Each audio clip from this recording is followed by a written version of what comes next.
Chapter 11. A piquant trait of the peculiar psyche of contemporary man.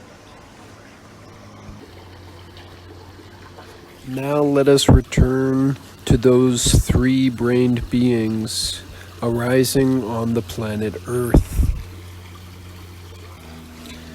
who have interested you most of all, and whom you have called slugs. I shall begin by saying how glad I am that you happen to be a long way from those three-centered beings whom you called by a word so insulting to their dignity, and that they are not likely ever to hear of it. Do you know, you poor thing, you small boy not yet aware of himself, what they would do to you? Particularly the contemporary beings there, if they should hear what you called them?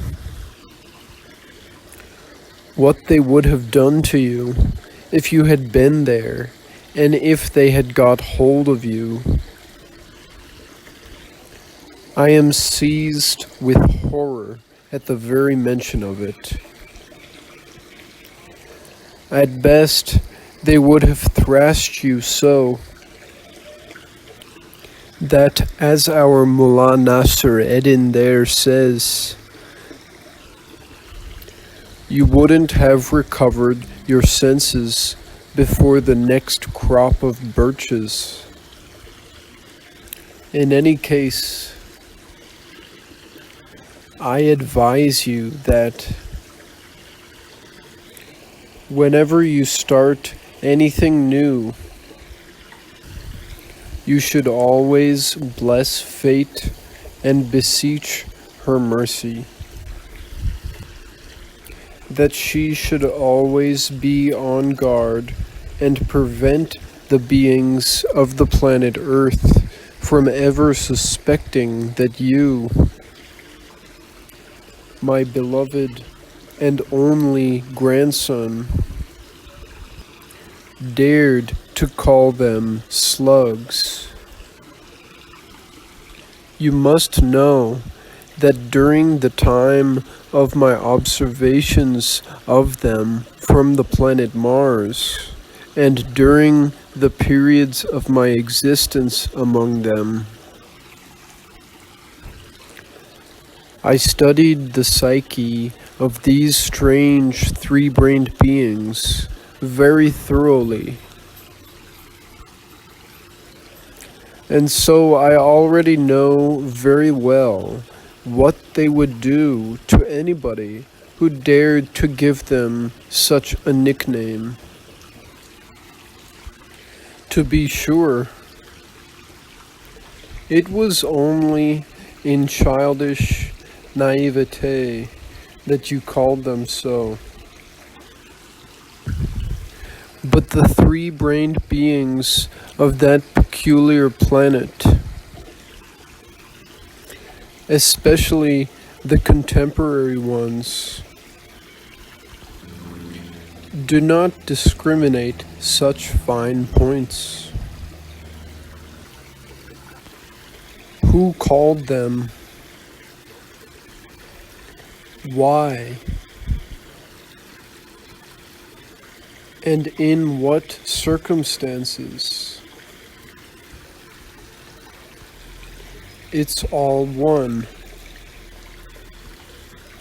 They have been called by a name they consider insulting. And that's quite enough. Discrimination in such matters is, according to the understanding of most of them, simply, as they express it, pouring from the empty into the void. Be that as it may,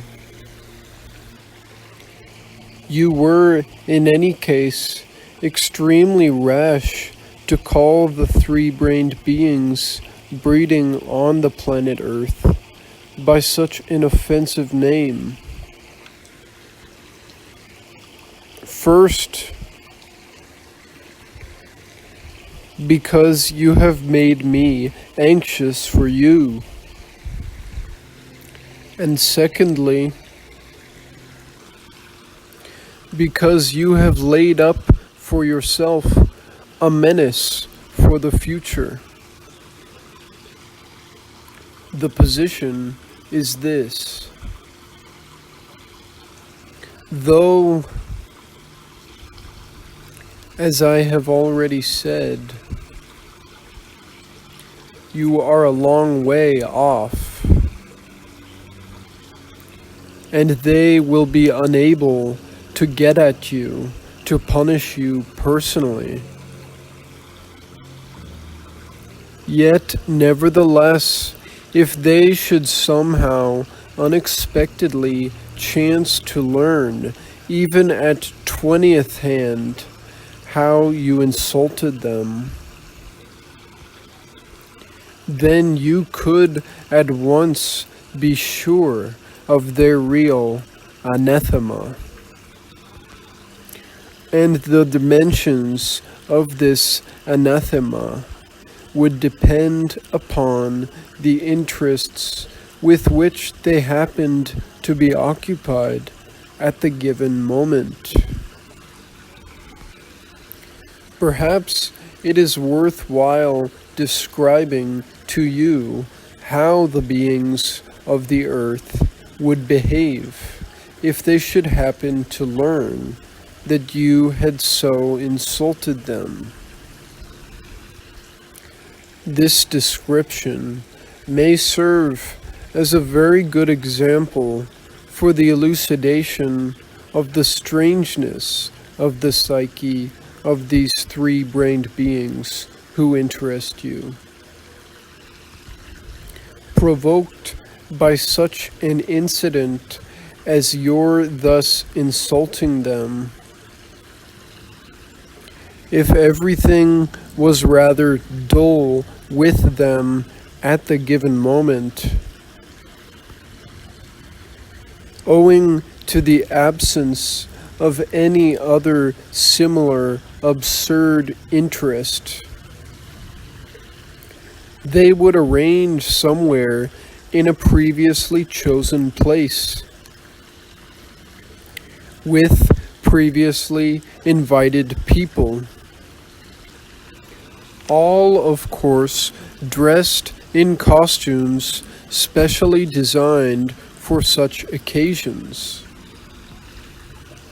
What is called a solemn council. First of all, for this solemn council of theirs,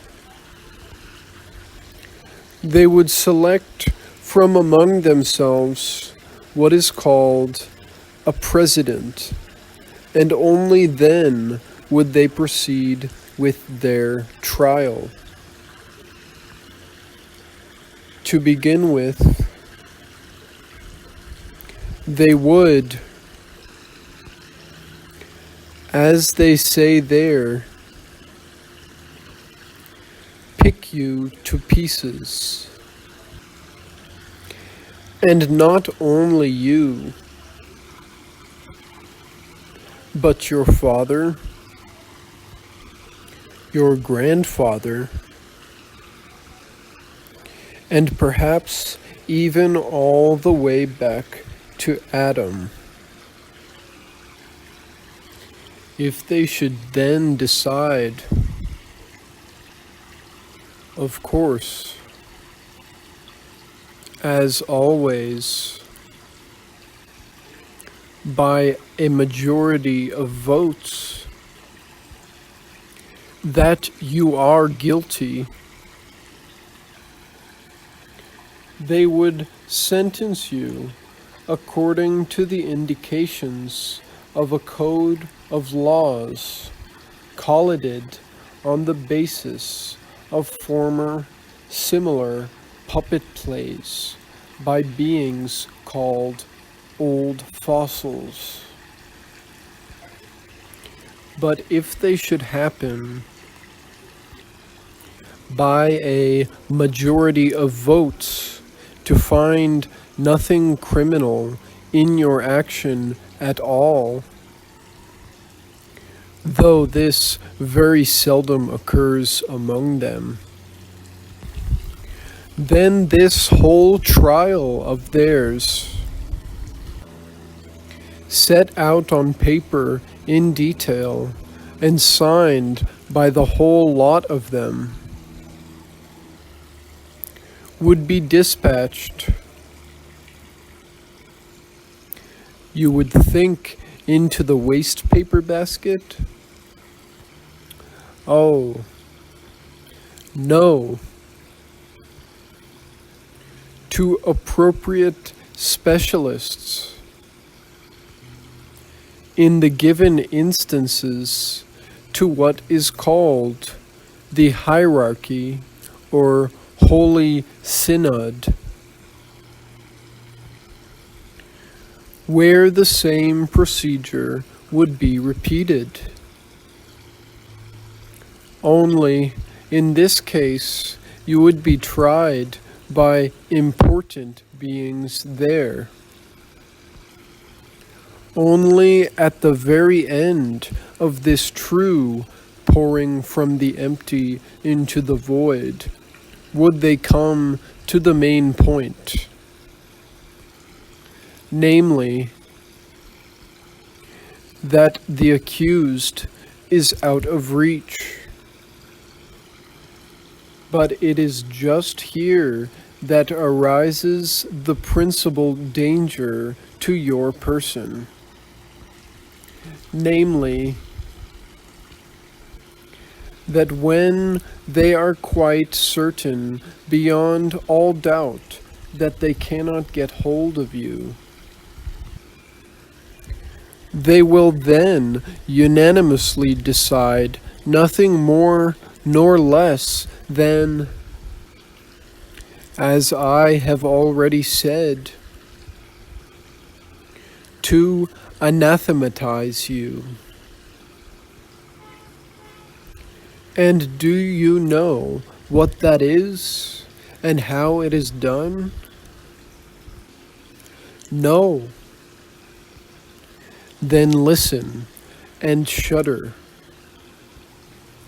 The most important beings will decree to all the other beings that in all their appointed establishments,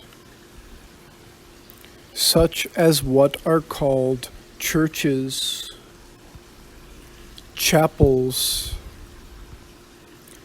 synagogues, town halls, and so on, special officials shall on special occasions, with appointed ceremonies, wish for you, in thought, something like the following: that you should lose your horns, or that your hair should turn prematurely gray, or that the food in your stomach should be turned into coffin nails, or that your future wife's tongue should be 3 times its size, or that whenever you take a bite of your pet pie, it should be turned into soap, and so on and so forth in the same strain. Do you now understand to what dangers you exposed yourself when you called these remote 3-brained freaks slugs? Having finished thus, Beelzebub looked with a smile on his favorite,